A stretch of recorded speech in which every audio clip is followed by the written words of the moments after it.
The article is called Wolf Hunt, and because I'm an ex-Democrat, ex-liberal, and I knew a lot of liberal activists, um, and also we talked with our lawyer some, and he deals with them downtown. They actually hire them to go on websites and to go to places as trolls. I mean, they're paid.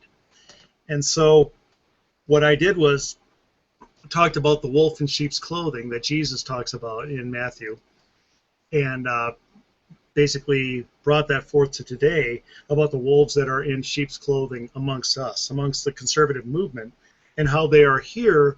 And they'll portray anyone. They'll portray somebody who's Tea Party, somebody who's establishment, somebody Christian rights, somebody libertarian. They don't care. They will. They are paid. They will come among us to rouse up the troops to be angry at each other and cause division.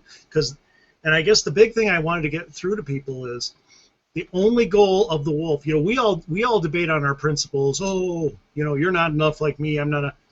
All the wolf cares about is one thing: numbers. How can I drive numbers away from the Democrats' most viable, politically viable opponent? That's it. They only care about that. They don't care about anything else. And for conservatives, that's really hard to understand because we debate principle. They don't care.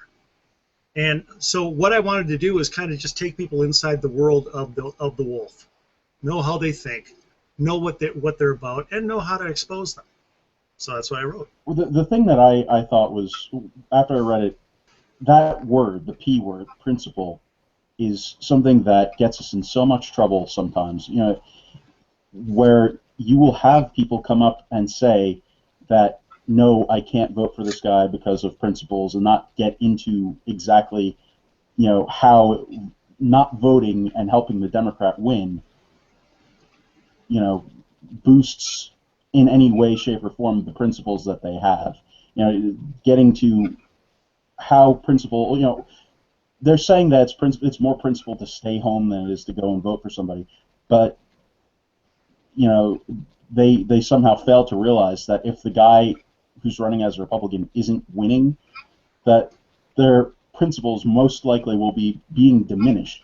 Their values, the stuff that they want to have happen, go away if the liberal gets elected. Well, and like Leslie has reiterated so many times, there's a complete difference in principles and the tactics and strategies that you use to get there. That's a different thing altogether. And if people are equating the two, it's easy to see them, you know, stand up and walk away rather than think through those harder issues. How do I get that thing, those principles advanced?